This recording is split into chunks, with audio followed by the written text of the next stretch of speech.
الحمدللہ نحمدہ ونستعینہ ونستغفرہ ونؤمن بہ ونتوکل علیہ ونعوذ باللہ من شرور انفسنا ومن سیئات اعمالنا من یہدہ اللہ فلا مضل لہ ومن یضللہ فلا ہادی لہ ونشہد ان لا الہ الا اللہ وحدہ لا شریک لہ ونشہد ان محمدا عبدہ ورسولہ صلی اللہ تعالی علیہ وعلی آلہ وصحبہ اجمعین، اما بعد فاعوذ باللہ من الشیطان الرجیم، بسم اللہ الرحمن الرحیم۔ ما یفتح اللہ للناس من رحمت فلا ممسک لہا ومن یمسک فلا مرسل لہ من بعدہ وہو العزیز الحکیم۔ آج جس موضوع پر میں بات کروں گا وہ ہے علاج یا عذاب۔ لوگ علاج کے سلسلے میں بہت زیادہ غلو کرنے لگے ہیں، سمجھتے ہیں کہ زندگی ڈاکٹر کے قبضے میں ہے یا زندگی دعا میں رکھی ہے، حالانکہ دیکھ رہے ہیں کہ ڈاکٹر تو خود ہی مر رہے ہیں، دعائیں بنانے والے مر رہے ہیں، اور جو لوگ رات دن دعائیں کھاتے رہتے ہیں وہ بھی مر رہے ہیں، کیونکہ ایک دن تو ہر انسان نے مرنا ہے، کل نفس ذائقۃ الموت۔ پھر بھی اتنی موٹی سی بات آج کے مسلمان کی سمجھ میں نہیں آتی۔ اسپتال جانے کے محرکات کیا ہوتے ہیں؟ اس میں سے پہلا یہ ہے کہ مال، پیسے کی فراوانی ہو، کیونکہ یہ جو غریب لوگ ہوتے ہیں، جھونپڑیوں والے بیچارے جو ہوتے ہیں، مرتے رہتے ہیں، کسی کو خیال بھی نہیں آتا اسپتالوں کی طرف بھاگنے کا، اور اگر کبھی خیال آ جائے تو پھر کیونکہ ان کے پاس پیسے نہیں ہوتے اس لیے وہ جا ہی نہیں سکتے۔ جن لوگوں کو اللہ تعالیٰ نے مال دیا ہے ان کے دلوں میں اس نعمت کی قدر نہیں، اللہ تعالیٰ کی نافرمانیوں کی وجہ سے وہ ان پر ایسے عذاب مسلط فرما دیتے ہیں کہ اونچے علاجوں اور ہسپتالوں پر اپنی دولت برباد کر رہے ہیں۔ اللہ نے ان کی عقل کو مسخ کر دیا ہے۔ اگر کچھ عقل ہوتی تو علاج میں اعتدال سے کام لیتے اور اللہ تعالیٰ کا دیا ہوا مال اس کی راہ میں خرچ کرتے، اللہ کی زمین پر اللہ کی حکومت قائم کرنے میں تعاون کرتے۔ اب دوسرا ہے معاونین۔ جن لوگوں کے معاون زیادہ ہوتے ہیں اسپتال میں رہنے کے لیے، وہاں آنے جانے کے لیے، کھانا وغیرہ پہنچانے کے لیے معاونین کی کثرت ہو تو ایسے لوگ اسپتال میں زیادہ جانے کا ان کو شوق ہوتا ہے۔ پھر ہے افتاد تباہ۔ اللہ تعالیٰ کی نافرمانی سے مزاج ایسا بن جاتا ہے کہ صحیح بات سمجھ میں ہی نہیں آتی۔ نافرمان انسان صحیح کو غلط اور غلط کو صحیح سمجھنے لگتا ہے۔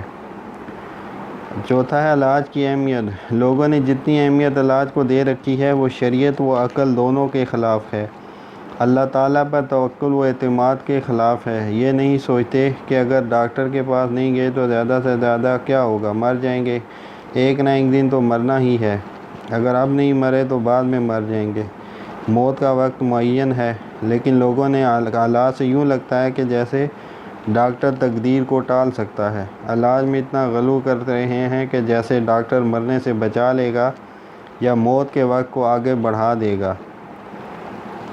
اللہ کے بندوں کچھ تو سوچو، یہ کیسی حماقت کی بات ہے۔ اور اس آیت کو ہمیشہ ذہن میں رکھنا چاہیے، وَإِذَا مَرِضْتُ فَهُوَ يَشْفِينِ۔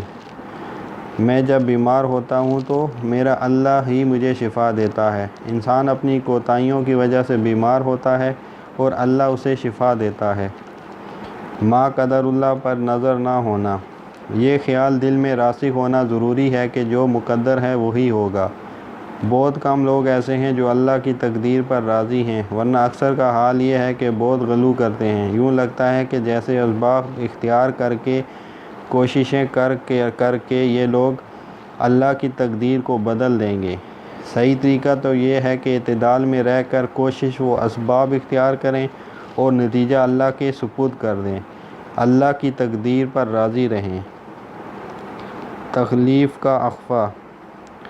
جب کبھی تھوڑی سی تکلیف ہو جائے تو کسی کو نہیں بتانا چاہیے، کیونکہ یہ بڑی بری بات ہے کہ اللہ تعالیٰ کی اتنی نعمتیں عطا فرمائی ہیں اور ذرا سی انسان پر کوئی مصیبت آئے تو وہ سب کو بتانا شروع کر دے۔ حضرت لقمان علیہ السلام کا ایک قصہ ہے کہ حضرت لقمان علیہ السلام کسی کے باغ میں ملازم تھے۔ باغ کے مالک نے ایک بار ان سے کہا کہ مجھے ایک ککڑی دیں۔ یہ ککڑی دے گئے۔ مالک نے کہا کہ پہلے آپ اسے کھا کر دیکھیں، کہیں کڑوی تو نہیں۔ انہوں نے جو اسے کھایا تو وہ تھی تو کڑوی، مگر یہ ایسے مزے لے لے کر کھا رہے تھے کہ جیسے بہت ہی مزیدار ہو۔ سبحان اللہ۔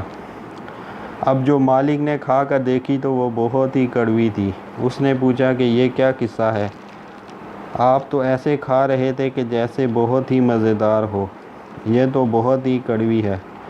فرمایا جس ہاتھ نے بے شمار نعمتیں اور مٹھائیاں کھلائیں، اس ہاتھ سے اگر ایک ککڑی ذرا سی کڑوی نکل آئی تو کیسے منہ بناؤں۔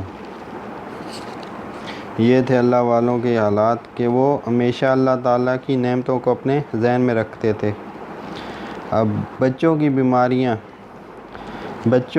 بیماریوں کا سبب زیادہ تر والدین کی حماقت ہے کہ بچوں کے کھلانے پلانے میں احتیاط نہیں کرتے، کچھ نہیں سوچتے، جو کچھ بچہ مانگے دے دیتے ہیں۔ والدین کو یہ ہوش نہیں کہ بچوں کے کھانے پینے میں احتیاط کرنی چاہیے، نگرانی رکھنی چاہیے، یہ نہ ہو کہ جو سامنے آئے، جتنا سامنے آئے کھاتا ہی چلا جائے۔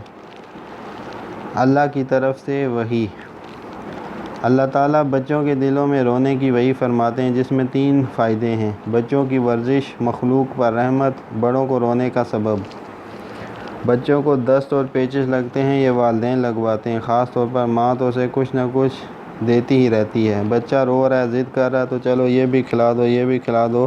اس سے بچوں کے معدے میں خرابی ہو تو ایک وقت کا افاقہ کر لیں، اس سے وہ ٹھیک ہو جائے گا۔ مگر لوگوں کا طریقہ الٹا ہے، بچے کو قے اور اسہال وغیرہ ہوتے ہیں تو والدین اسے اور زیادہ کھلاتے ہیں، کہتے ہیں کہ جو کچھ کھایا تھا وہ تو نکل گیا، اب جلدی اندر کچھ اور ڈالو۔ بچہ جو مانگتا ہے ماں باپ اس کو دیتے رہتے ہیں۔ بچوں کا رونا اللہ کی رحمت۔ بچوں کے رونے پر اللہ تعالیٰ کو رحم آتا ہے، اس کی رحمت متوجہ ہوتی ہے۔ اسی لیے نماز استسقاء میں حکم ہے کہ بچوں کو ماؤں سے الگ کر دو تاکہ وہ خوب روئیں، چیخیں، چلائیں، تڑپیں، بلبلائیں تو اللہ تعالیٰ ان کی اس حالت پر رحم کھا کر بارش برسائیں گے۔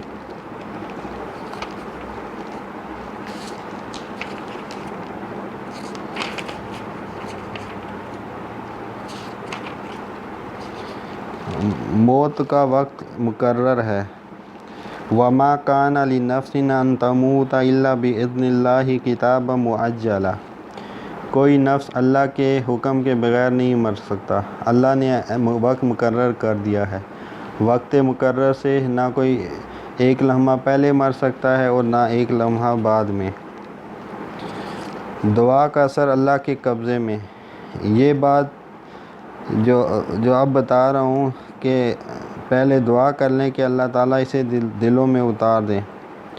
جب قضا آتی ہے تو اللہ تعالیٰ ڈاکٹر کا علم سلب فرما لیتے ہیں، کتنا ہی بڑا اسپیشلسٹ ہو، کیسا ہی طبیب حاذق ہو، کھلی ہوئی بیماری اس کی سمجھ میں نہیں آتی۔ ڈاکٹر کا علم، فہم، عقل سب کچھ اللہ کے قبضے میں ہے۔ بیماری کچھ ہوتی ہے، ڈاکٹر کچھ اور سمجھ لیتا ہے، علاج نہیں ہو پاتا، اور اگر مرض اس کی سمجھ میں آ بھی گیا تو طبیعت بہتر سے بہتر دوا دیتا ہے تو اللہ تعالیٰ دوا کو ریورس کر دیتے ہیں، صحت کی بجائے مرض اور بڑھتا جاتا ہے۔ علاج کو عذاب نہ بنائیں۔ یہ بات پھر سمجھ لیں کہ علاج سے روکا نہیں جا رہا، بلکہ اپنے گھر والوں کو یہ چیز سمجھائیں کہ جو علاج بھی ضروری ہے لیکن علاج کے ساتھ دعائیں بھی بہت ضروری ہیں، اور اللہ تعالیٰ پہ جو توکل بہت ضروری ہے، کیونکہ کئی دفعہ دعاؤں کے نقصان بھی ہوتے ہیں۔ بلا ضرورت یا بکثرت دعائیں کھانے کے یہ نقصان ہیں۔ نمبر 1، اللہ تعالیٰ نے دعائیں امراض کے لیے پیدا فرمائی ہیں، تو جسے کوئی مرض ہے ہی نہیں وہ دعائیں کیوں کھائے؟ ایک نقصان تو یہ ہے کہ اللہ تعالیٰ کی نعمت کی ناشکری کر رہا ہے کہ میں بیمار ہوں، مرض کوئی ہے نہیں، ایسے ہی دعا کھا رہا ہوں۔ اللہ تعالیٰ کو بھی دکھا رہا ہے کہ تو نے تو مجھے تندرست رکھا ہوا ہے، مگر میں پھر بھی دعائیں کھا رہا ہوں۔ اس پر اگر اللہ تعالیٰ کو آ جائے غیرت کہ بڑا نالائق ہے، میں نے اسے تندرست رکھا ہوا ہے اور یہ دکھا رہا ہے کہ بیمار ہے، اگر واقعتاً بیمار کر دے تو کیا بنے گا؟ اور دوسری بات یہ ہے کہ دعا میں جو 2 تاثیریں ہوتی ہیں، سیدھی بھی الٹی بھی۔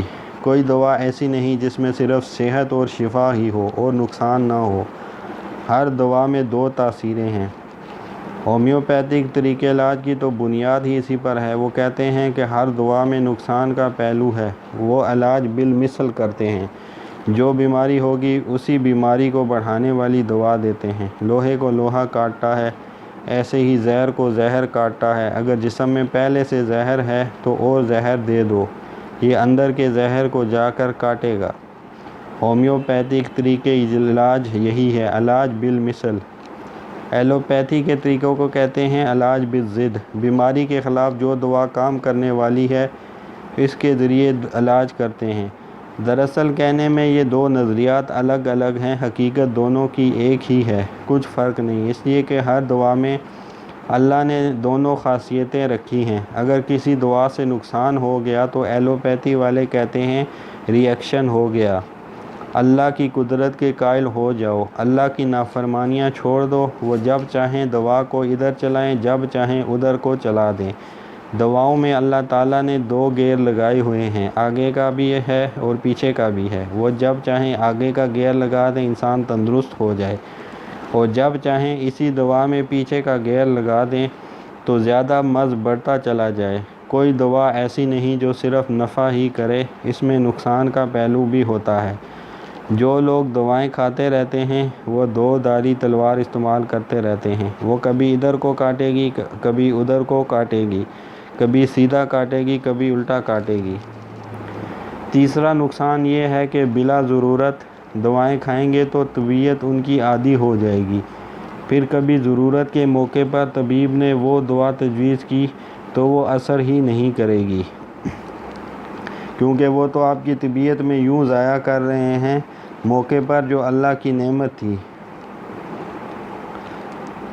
علاج کرنے کے لیے اپنی حماقت سے اس فائدے کو ختم کر دیا۔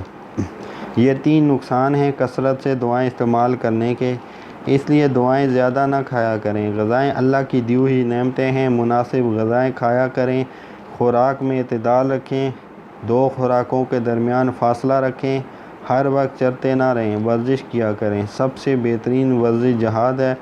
اگر کسی کو بیماری کی تکلیف ہو رہی ہو تو وہ یہ سمجھ لے کہ جو لوگ دوائیں کھاتے ہیں انہیں تو آپ سے زیادہ تکلیف ہوتی ہے، ذرا ہسپتال میں جا کر دیکھ لیا کریں۔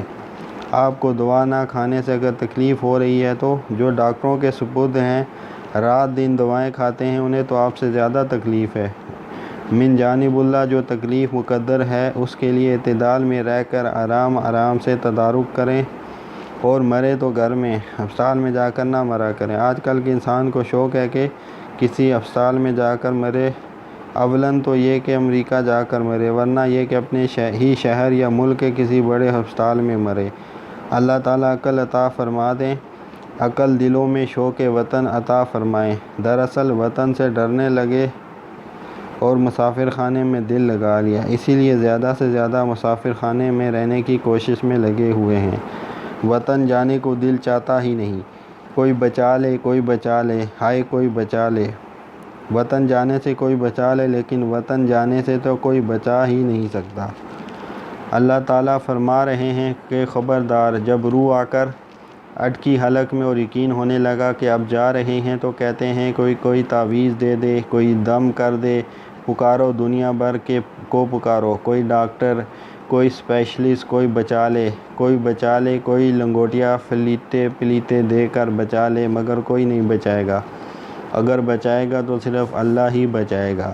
اللہ تعالیٰ پر اعتماد اور ایمان بحال کیجیے، اللہ تعالیٰ اپنی رحمت سے نوازیں، نظر صحیح ہو جائے تو دنیا و آخرت دونوں بن جائیں۔